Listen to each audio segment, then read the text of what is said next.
بھائیوں کے نصیب میں اس ادارے کا قیام لکھا ہے۔ صوفیہ فرماتے ہیں کہ اللہ جسے بخشنا چاہتا ہے، جسے نوازنا چاہتا ہے، جسے مقام عرفہ و اعلیٰ سے سرفراز کرنا چاہتا ہے، اسے نیکی کے کاموں کی توفیق دیتا ہے۔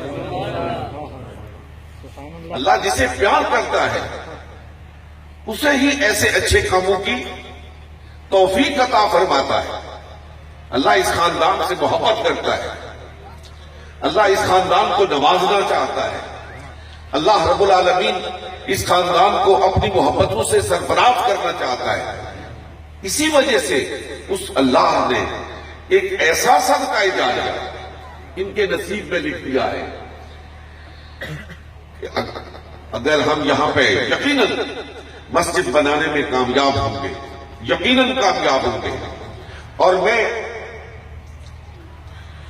اللہ رب العالمین میرے اس خواب کو تعبیر کی شکل عطا فرمائے، میں یہاں سینکڑوں بچوں کو زیور تعلیم سے آراستہ ہوتا ہوا دیکھ رہا ہوں۔ جب تک یہاں سجدہ ریزیاں ہوتی رہیں گی، جب تک آنے والے یہاں پہ تسبیح و تحلیل کرتے رہیں گے، اور جب تک یہاں سے علم کے سوتے پھوٹتے رہیں گے،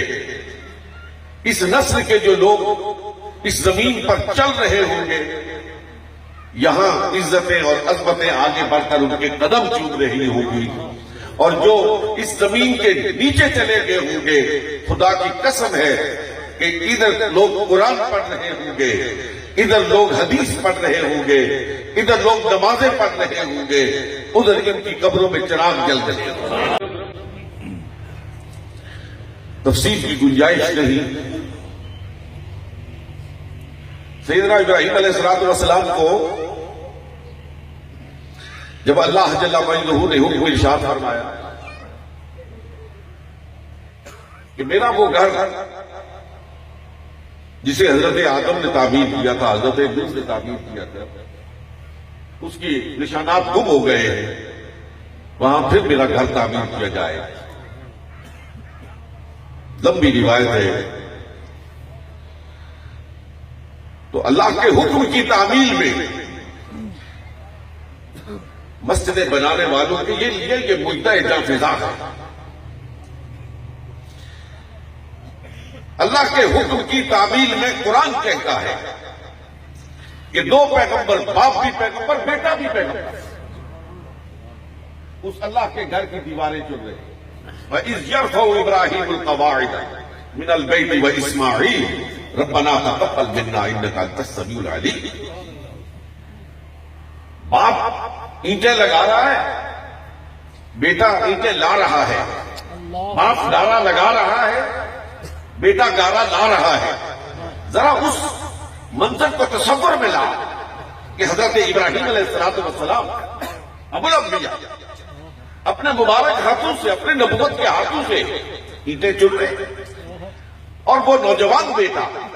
وہ اٹھتی جوانی والا، وہ بڑھاپے میں مانگ مانگ کر خدا سے لیا جانے والا بیٹا اسماعیل، وہ اپنے ہاتھوں سے گارا لا رہا ہے۔ یہ کوئی معمولی کام نہیں ہے، یہ کوئی محل تعمیر نہیں ہو رہا ہے، یہ کوئی عشرت پیدا تعمیر نہیں ہو رہا ہے، یہ اللہ کا گھر تعمیر ہو رہا ہے۔ اور اللہ کے گھر کو تعمیر کرنے کے لیے دو پیغمبر گارا لا بھی رہے ہیں، گارا لگا بھی رہے ہیں، پتھر لا بھی رہے ہیں، پتھر لگا بھی رہے ہیں۔ اور جب ان دونوں نے اس گھر کی تعمیر کو مکمل کر دیا تو دو دعائیں کی، ربنا تقبل منا انک انت السمیع العلیم، اور کچھ نہیں مانگا۔ اے اللہ، جو ہم نے خدمت کی ہے، یہ تیرا گھر بنایا، اس کو قبول کرتا ہے۔ اور دوسری دعا کیا تھی؟ ربنا وابعث فیہم رسولا من انفسہم یتلو علیہم آیاتہ ویزکیہم ویعلمہم الکتاب والحکمہ۔ اے ہمارے رب، یہ تو نے ہم سے کروایا ہے کام، ہم اس کعبے کی دیواروں کے سائے میں کھڑے ہو کر تیری بارگاہ میں التجا کرتے ہیں کہ تو نے رسول بڑے بھیجے، 1,24,000 بھیجے، سارے عظمت والے، سارے رفعت والے، سارے مقام والے، سارے شان والے بنا کے بھیجے، لیکن ہماری نسل میں سے ایک وکری شان والا بنا، سبحان اللہ، سبحان اللہ، ایک نرالی شان والا بنا کے، ایسا بھیج کہ جس کو دیکھ کر سب یاد آ جائے۔ محی الدین ابن العربی نے ایک بڑی خوبصورت بات کی ہے، وہ فرماتے ہیں کہ 1,24,000 پیغمبروں کو جمع کرو،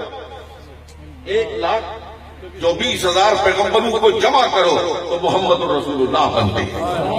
اور محمد الرسول اللہ کو کھولو تو 1,24,000۔ سبحان اللہ، سبحان اللہ۔ یعنی مقصود کیا ہے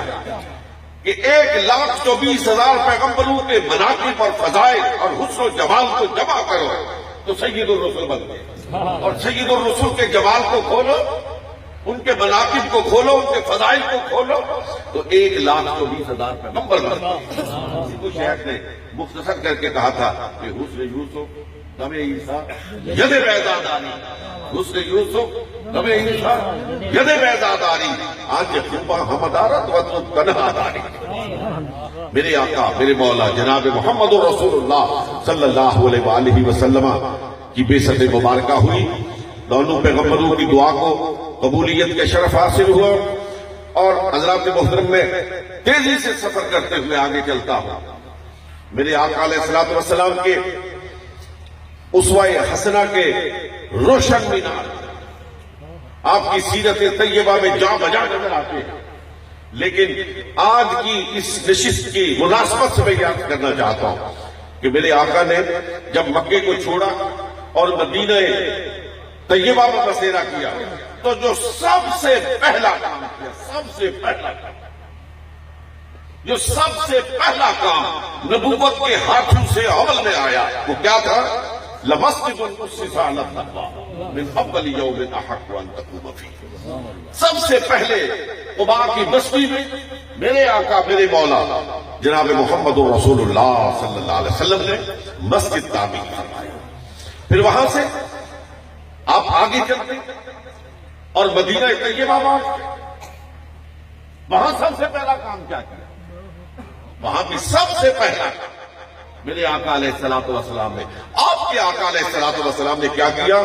سب سے پہلا کام یہ کیا کہ وہاں بھی مسجد کی بنیاد رکھی، وہاں بھی مسجد کی بنیاد رکھی، اور وہاں بھی آپ نے پیغمبر کو دیکھا، پیغمبر کے لشکر جگر کو دیکھا کہ وہ مسجد کی تعمیر دونوں مل کر کر رہے ہیں، پتھر لا رہے ہیں، پتھر لگا رہے ہیں، اور یہاں بھی اپنی آنکھوں کو کھول کر دیکھو میرے سننے والے انتہائی معزز سامعین کرام کہ یہاں بھی جناب مصطفیٰ علیہ الصلوۃ والسلام مٹی ڈھونے والوں نے، مٹی ڈھونے والوں نے، اور وہ سامنے آنکھیں بند کر کے دیکھو، ابو بکر مٹی لا رہے، عمر مٹی لا رہے، عثمان مٹی لا رہے، سیدنا علی المرتضیٰ مٹی لا رہے ہیں، اور پھر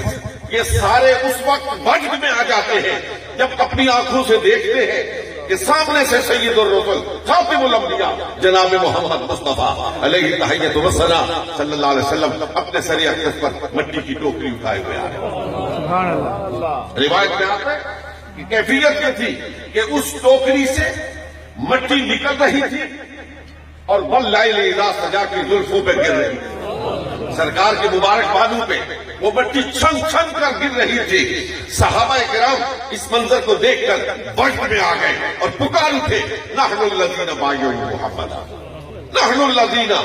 بایعوا محمدا ما بقینا علی الجہاد ابدا۔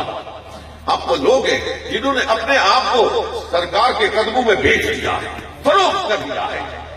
اللہم